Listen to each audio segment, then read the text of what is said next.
10th की chemistry का chapter 3 metals and non metals, जिसका एक लेक्चर ऑलरेडी मैं प्रोवाइड कर चुका हूं, उसकी लिंक डिस्क्रिप्शन में गिवन है। वहां पर मेटल्स क्या होते हैं, नॉन मेटल्स क्या होते हैं और उसकी जो केमिकल प्रॉपर्टीज़ हैं, इसको छोड़ के जितनी भी केमिकल प्रॉपर्टीज़ हैं वो सारी डिस्कस्ड हैं। ठीक है, तो वहाँ से आप उसको देख सकते हैं।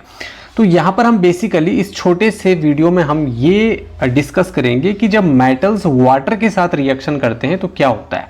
Reaction of metals with water. ठीक है, metals react with water to form a metal hydroxide और मेटल ऑक्साइड।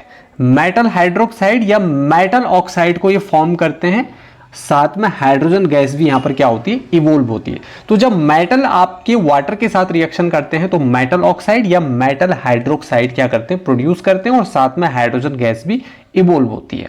तो यहां पर देखिए, all the metals however do not react with water. सारी मेटल्स वाटर के साथ रिएक्शन नहीं करती हैं, but most of the metals होती है जो वाटर के साथ क्या करती हैं, रिएक्शन करती है। The intensity of reaction of metal with water depends on it's chemical reactivity. ठीक है, इसकी केमिकल रिएक्टिविटी पर डिपेंड करेगा intensity of reaction of a metal.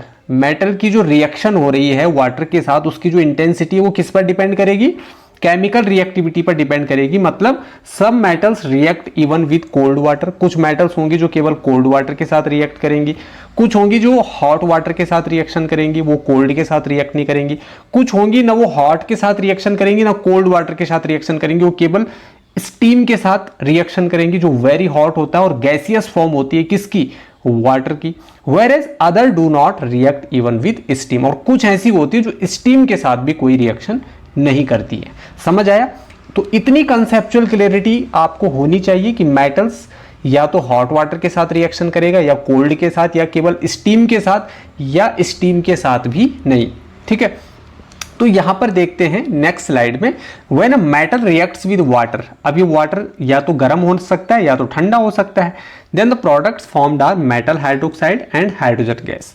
जब ये कोल्ड या हॉट वाटर के साथ, क्या कहा मैंने, कोल्ड या हॉट वाटर के साथ जब ये रिएक्ट करेगा तो ये क्या करेगा, या तो मेटल हाइड्रोक्साइड देगा और साथ में क्या देगा, हाइड्रोजन गैस भी इवोल्व करेगा। तो मेटल वाटर के साथ रिएक्शन कर रहा है, यहां पर मेटल हाइड्रोक्साइड और हाइड्रोजन गैस दे रहा है। बी में क्या हो रहा है, मेटल रिएक्ट्स विद स्टीम, मतलब gaseous form water. Then the products formed are metal oxide and hydrogen gas. जब ये स्टीम के साथ रिएक्शन करता है ना, तो वहां पर जो प्रोडक्ट बनता है वो मेटल ऑक्साइड होता है और साथ में हाइड्रोजन गैस भी इवोल्व होती है।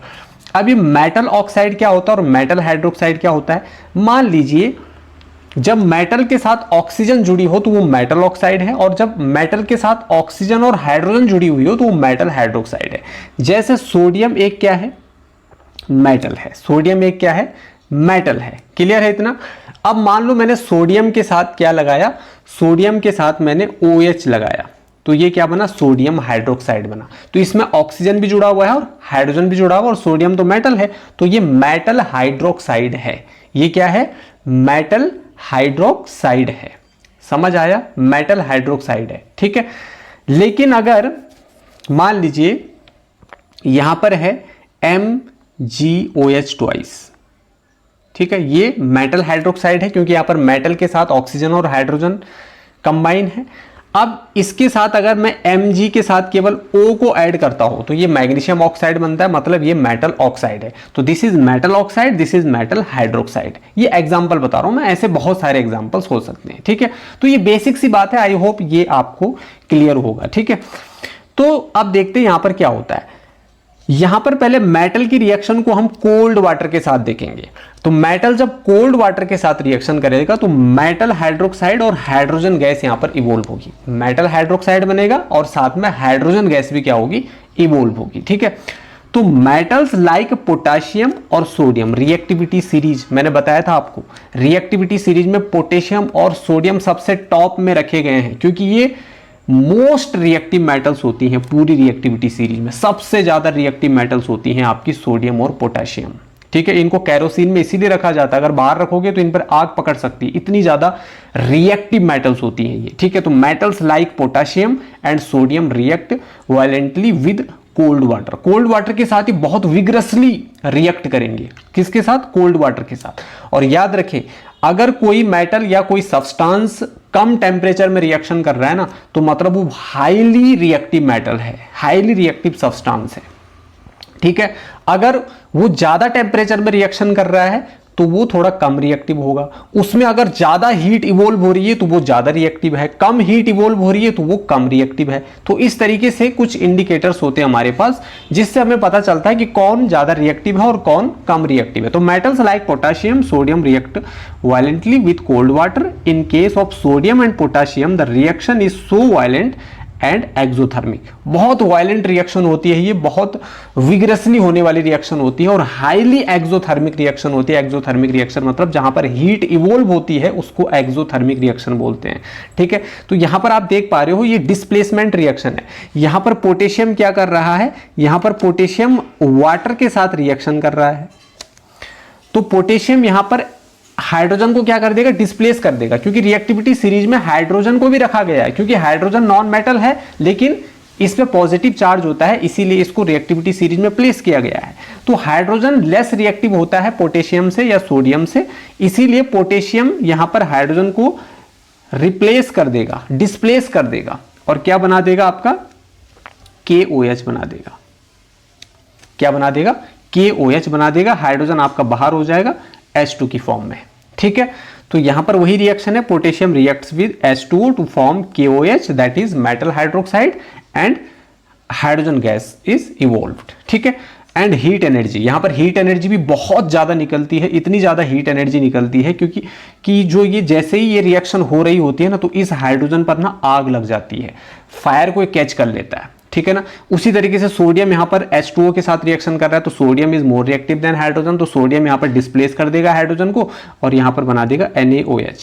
NaOH is metal hydroxide, NaOH। ठीक है, ये हाइड्रोजन और H2 गैस यहां पर इवोल्व होगी, ये भी इवोल्व होते ही आग पकड़ लेगी। इतनी ज्यादा हाईली एक्सोथर्मिक रिएक्शन होती है, ये बहुत ज्यादा हीट एनर्जी यहां से निकलती है। तो एक तो ये कम टेम्परेचर में रिएक्शन कर रहा है कोल्ड वाटर के साथ, दूसरा इसमें ज्यादा हीट एनर्जी इवोल्व हो रही है, हीट एनर्जी रिलीज हो रही है, इसीलिए बहुत ज्यादा रिएक्टिव मेटल्स हैं, इससे ये पता चलता है। समझ आया? तो ये दोनों reaction exam point of view से बहुत बहुत बहुत ज्यादा इंपॉर्टेंट है, ये आपको ध्यान में रखना है। समझ आया? ठीक है, चलिए अब हम आगे बढ़ते हैं। यहां पर देखिए एनसीईआरटी की लाइंस हैं, बहुत इंपॉर्टेंट हैं आपके लिए। The reaction of calcium with water is less violent. अब यहां पर कैल्शियम भी एक मेटल है, ये भी वाटर के साथ रिएक्ट करता है, लेकिन ये उतनी तेजी से रिएक्ट नहीं करता जितनी तेजी से आपका सोडियम और पोटेशियम करता है। The heat evolved is not sufficient for the hydrogen to catch fire. यहां पर इस रिएक्शन में जो हाइड्रोजन गैस इवोल्व होगी वो यहां पर क्योंकि हीट बहुत कम मात्रा में क्या होगी? रिलीज होगी हीट एनर्जी, इसीलिए ये आग को नहीं पकड़ पाएगा, फायर को कैच नहीं कर पाएगा, जैसे सोडियम और पोटेशियम के केस में हो रहा है, क्योंकि वो हाईली एक्सोथर्मिक है। तो इससे क्या पता चलता है? यहां पर ये एक्सोथर्मिक है लेकिन कम एक्सोथर्मिक है, ज्यादा तेजी से ये रिएक्शन नहीं हो रही, इसकी इंटेंसिटी बहुत कम है एज कंपेयर टू सोडियम और पोटेशियम से। ठीक है, तो यहां पर अगर हम बात करें कैल्शियम की, तो कैल्शियम भी वाटर के साथ रिएक्ट कर रहा है, कैल्शियम हाइड्रोक्साइड बना रहा है और H2 गैस यहां पर इवोल्व हो रही है। ठीक है, अब यहां पर कैल्शियम जो है वो सोडियम और पोटेशियम से लेस रिएक्टिव है, कम रिएक्टिव है, क्योंकि यहां पर एक तो हीट एनर्जी कम निकल रही है, बहुत कम मात्रा में निकल रही है, इसीलिए this is less reactive than sodium and potassium. तो calcium starts floating because the bubbles of hydrogen gas formed stick to the surface of the metal. सीधा क्वेश्चन पूछा जा सकता है कि इस रिएक्शन में जब आपकी ये रिएक्शन होती है तो रिएक्शन होने के बाद calcium starts floating because the bubbles of hydrogen gas formed stick to the surface of the metal. ये इसका आंसर है कि कैल्शियम क्यों यहां पर फ्लोट करने लग जाता है, क्योंकि कैल्शियम की सरफेस पे ना हाइड्रोजन के बबल्स क्या हो जाते हैं? चिपकने लगते हैं, स्टिक करने लग जाते हैं। और हाइड्रोजन क्या होता है? जब उसकी हाइड्रोजन अपने आप में बहुत लाइट गैस होती है, तो इसके बबल्स जब कैल्शियम की सरफेस पर क्या होते हैं? स्टिक करने लगते हैं, तो क्या होने लगता है? कैल्शियम लाइटर हो जाता है ना, लाइटर हो जाता है, लाइटर इन वेट। तो जब ये लाइटर इन वेट हो जाता है तो उसकी वजह से ये पानी में तैरने लगता है। ठीक है, जबकि ये क्या है? मेटल है। तो ऐसा क्यों होता है? क्योंकि यहां पर हाइड्रोजन के बबल्स क्या होते हैं? प्रोड्यूस होते हैं, फॉर्म होते हैं, इसलिए होता है। इसका ये आंसर है, ठीक है। उसी तरीके से यहाँ पर मैग्नीशियम की, हालांकि एनसीईआरटी में बुक में आपकी इक्वेशन नहीं दे रखी है, लेकिन पूछ सकता है, इसकी इक्वेशन भी बताई हुई। Magnesium does not react with cold water.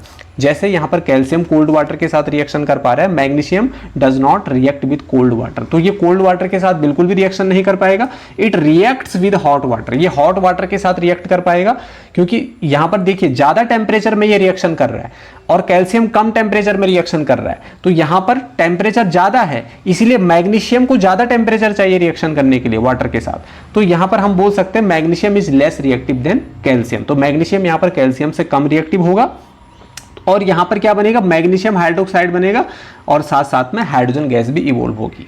ये भी फ्लॉट करना स्टार्ट कर देता है, क्योंकि यहां पर भी हाइड्रोजन के बबल्स इसकी सरफेस पर स्टिक करने लग जाते हैं, चिपकने लगते हैं, जो कि इसको लाइट कर देता है और ये पानी में तैरने लगता है, ठीक है। तो इसका भी सेम आंसर होगा। तो इसकी रिएक्शन मैं बता देता हूं आपको। मैग्नीशियम है आपका, मैग्नीशियम ने आपके वाटर के साथ रिएक्शन किया H2O के साथ, तो आपका क्या बना, MgOH ट्वाइस, ठीक है, MgOH ट्वाइस, ठीक है, प्लस आपका हाइड्रोजन गैस यहां से क्या हो जाएगी, इवोल्व हो जाएगी। क्लियर है इतना? चलिए, बहुत बढ़िया।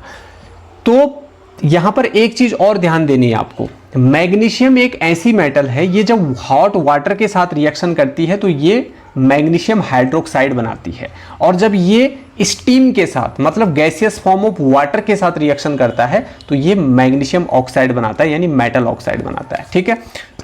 तो एक चीज याद रखना आपको, मैग्नीशियम अगर स्टीम मतलब वाटर की बात कर रहा हूं मैं, लेकिन ये गैसियस फॉर्म में होगा, इसके साथ रिएक्शन करेगा तो ये मैग्नीशियम ऑक्साइड यहां पर फॉर्म करेगा और साथ में hydrogen gas will be evolving, ठीक है। तो ये चीजें यहां पर आपको ध्यान रखनी है, ठीक है, मैग्नीशियम के केस में, ठीक। अब देखिए जरा, metals like aluminium, iron, zinc do not react either with cold और हॉट वाटर। ये ना तो हॉट वाटर के साथ रिएक्शन करेगा ना कोल्ड वाटर के साथ रिएक्शन करेगा, but they react with steam to form the metal oxide and hydrogen. ये स्टीम के साथ रिएक्शन करेगा। जो वाटर की जो गैसियस फॉर्म होती है, जब वाटर को हम उबालते हैं तो उसमें से जो वेपर निकलता है, जो भाप निकलती है, उस भाप के साथ, उस स्टीम के साथ रिएक्शन कर लेते हैं, इसीलिए यहाँ पर जी लिखा हुआ है। वाटर यहाँ पर गैसियस फॉर्म में है, तो aluminium reacts with gaseous form of water to form यहाँ पर Al2O3, यहाँ पर ये क्या करेगा, बनाएगा, यानी कि एल्यूमिनियम ऑक्साइड बनाएगा, और साथ में यहाँ पर हाइड्रोजन गैस भी इवॉल्व होगी। आयरन के केस में यहाँ पर ये H को डिप्लेस करेगा, यानी कि एक डिस्प्लेसमेंट रिएक्शन है, जैसे कि आपको पता ही है, और ये आयरन ऑक्साइड बनाएगा और साथ में H2 गैस यहाँ से इवॉल्व होगी। Metal such as lead, copper, silver and gold do not react with water at all. बिल्कुल भी ये वाटर के साथ रिएक्शन नहीं करते हैं। आपका सिल्वर हो गया, कॉपर हो गया, लेड हो गया, गोल्ड हो गया, ठीक है, कोई रिएक्शन नहीं होती इनकी वाटर के साथ। तो आप सोच सकते हैं ये बिल्कुल भी रिएक्टिव नहीं होते हैं बहुत, इसीलिए रिएक्टिविटी सीरीज में इनको सबसे नीचे रखा गया है, क्योंकि ये बाकी मेटल्स के कंपैरिजन में बिल्कुल भी रिएक्टिव नहीं होती हैं, ठीक है। तो ये चीजें यहां पर आपको समझने की जरूरत थी, ठीक है। तो आई होप सारी चीज़ें आपको समझ में यहाँ पर आई होंगी। अगर नहीं आई हैं तो आप कमेंट में कमेंट कर सकते हैं, उसके लिए हम डाउट सेशन आपको प्रोवाइड कर देंगे, ठीक है। डाउट भी क्लियर हो जाने चाहिए आपके तुरंत, ठीक है। तो आई होप ये क्लास आपको पसंद आई होगी। अगर पसंद आई तो आप इसको लाइक, शेयर और सब्सक्राइब भी कर सकते हैं। Thanks for watching.